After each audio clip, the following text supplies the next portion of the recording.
What the hell are this Labour government doing? Why would you repeal rules which mean that people arriving here illegally via small boat have to submit to a scientific age check, otherwise face being treated as an adult? So basically, a man, and let's face it, it is mainly men who have arrived here by small boat, can say that he is 13 even though he may be 30, and then be placed in a school with young teenage girls in this country. You're having a laugh. So Keir Starmer said he would smash the gangs. The way to make it work is to smash the gangs that are running the vile trade. Not much of that happening, is there? And how will this latest move smash them? It'll only encourage them. I'm sorry, but I just don't get it. This was part of the legislation, the Illegal Migration Act, introduced by the Tories for good reason, and one of the very only things that they actually got done, which also meant that people who arrived here in this country illegally via dinghy could almost never become UK citizens. I think that's fair. I think that's fair enough. What do you think? Why should you be rewarded for breaking the rules? It will only encourage others to do the same. By deterring people to come to this country via dinghy, you save lives instead of helping to line the pockets of the people smugglers, an industry that is bankrupting this country, as the British taxpayer, already strapped for cash by this Labour government, are forced to fork out more to house these unwanted arrivals. Chris Philp, the Shadow Home Secretary, said that the move was total capitulation to people smugglers and would make the UK the soft touch of Europe. Sure, the Tories made a mess of legal migration, letting almost 1 million in legitimately, more than this small island could cope with, and in such a short space of time. But the Illegal Migration Act was one good thing they actually did do. It didn't go as far enough, in my view, but having the power to clarify someone's age and making it nigh on impossible for them to become a citizen of this country if they enter it illegally via dinghy is effectively a deterrent. Why would you remove that? It makes no sense. In the first half of last year, more than 1,300 migrants were caught pretending to be minors. And when you consider that 3/4 of underage illegal migrants are granted asylum compared to half of the adults, you can see why it would be attractive to lie about your age, having entered illegally. If you could get away with it, why wouldn't an adult migrant try and pull a fast one? All other major European countries, including France and Germany, use medical tests and checks to determine age scientifically. So why would this current government choose to remove it? Here talked about an open borders experiment by the previous government. The previous government were running an open borders experiment.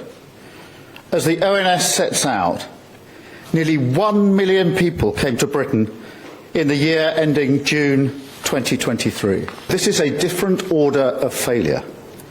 This happened by design, not accident. Yet he's running an open borders experiment of his own. More unwanted lunacy from the Labour government. What on earth is next? Back into the EU?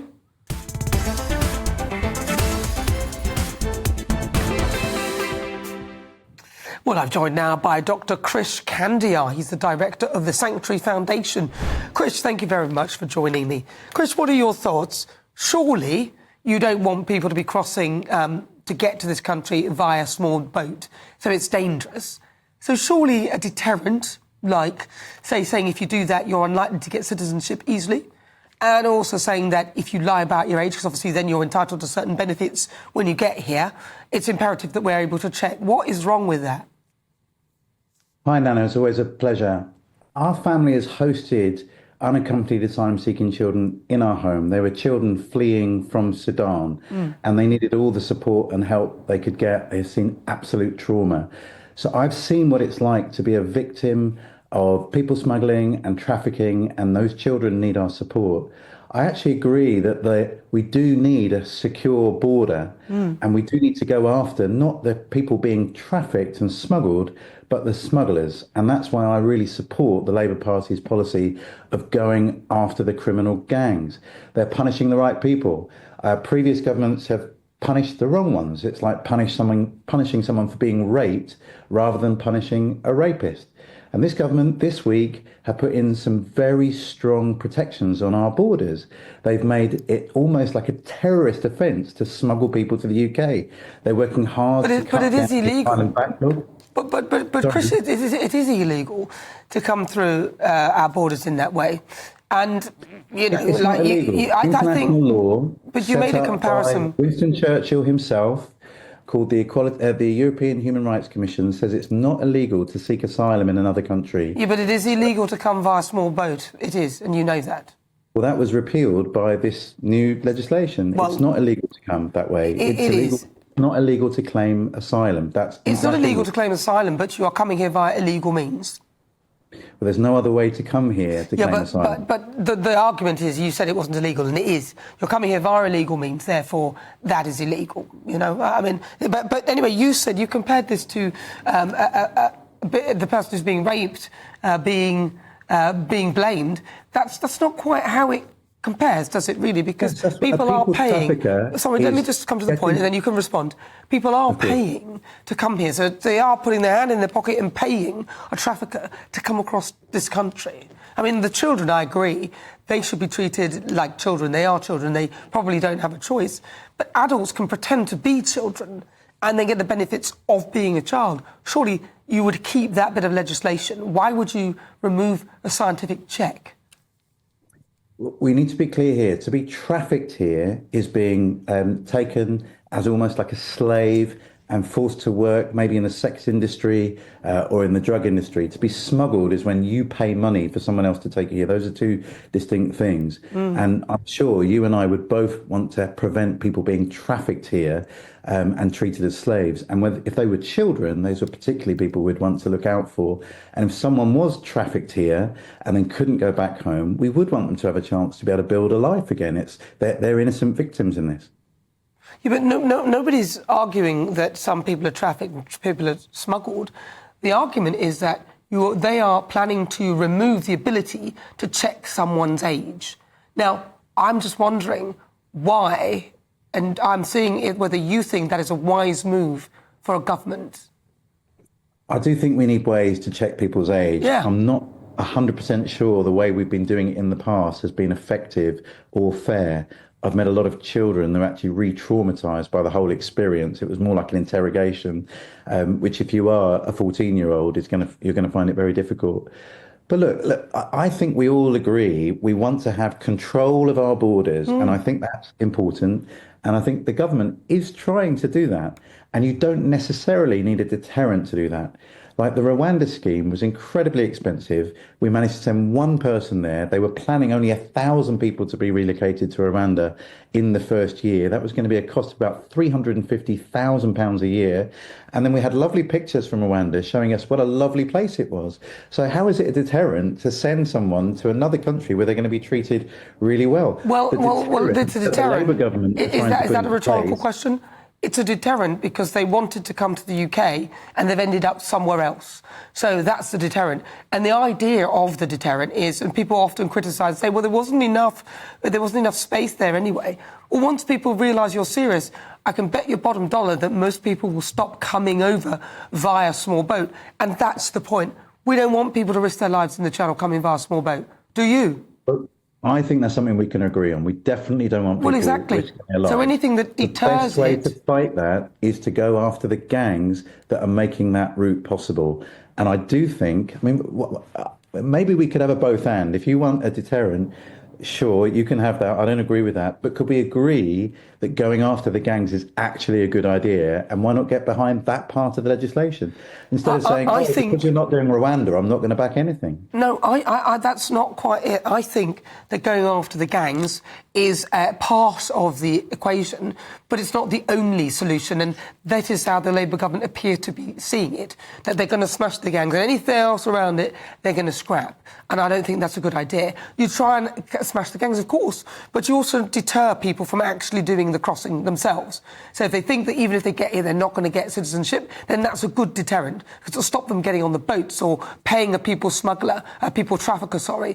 And in terms of smuggling, well, if people think that the benefits aren't going to be there for them, then they may reconsider allowing them to themselves to be smuggled? Because I'm presuming that smuggling, you are convinced that you're going to get a better life, and so you go along with it. People aren't literally plucked and then just chucked on a boat. Sure. Look, I'm glad we found some common ground. Let's stop the gangs. That would be good. I think another deterrent possibility is something that the Labour government is trying to do, which is a fast and fair asylum process, so people aren't stuck in these expensive hotels that are no good for the refugee or the asylum seeker and no good for our economy. We need to get rid of that. And fast processing and more returns deals. I mean, that was one positive thing I thought the previous government did, was they increased the number of people from Albania that were able to be sent back if they didn't have a genuine asylum claim. Yeah, well, it makes sense to me to have more of those kind of places, those roles put in place. Dr. Chris, I'd also like to see the removal of the ability to continue to appeal. So if your asylum has been declined, the British taxpayer should not now be forced to continue to pay for your repeated appeals. If you've been told that you have to go back, either if you want to appeal a second time, you pay for your own appeal, or you just go back, and you've got a limited time with which to do that. Because I don't see why the British taxpayer should continue to pay for appeal after appeal after appeal when someone's appeal has been declined. We're allowed to decline an appeal on good and legitimate reasons, so why should the person who's not even a British citizen be allowed to be funded by us as the taxpayer for repeated appeals? I think there's a simple way we could reduce the number of appeals, and that is give people the right support they need at the beginning.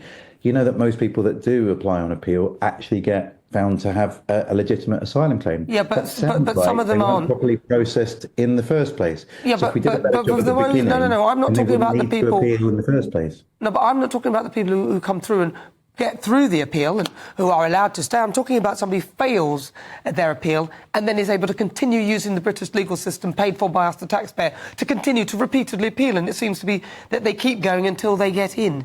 That needs to stop, surely. I do think that is something that the Labour government's trying to fix by streamlining the asylum process so that we don't have people prolonging this ad infinitum. So, again, I think you have some common ground with this Labour policy. Yeah, well, I don't think the Labour government has said that. They said they're going to smash the gangs.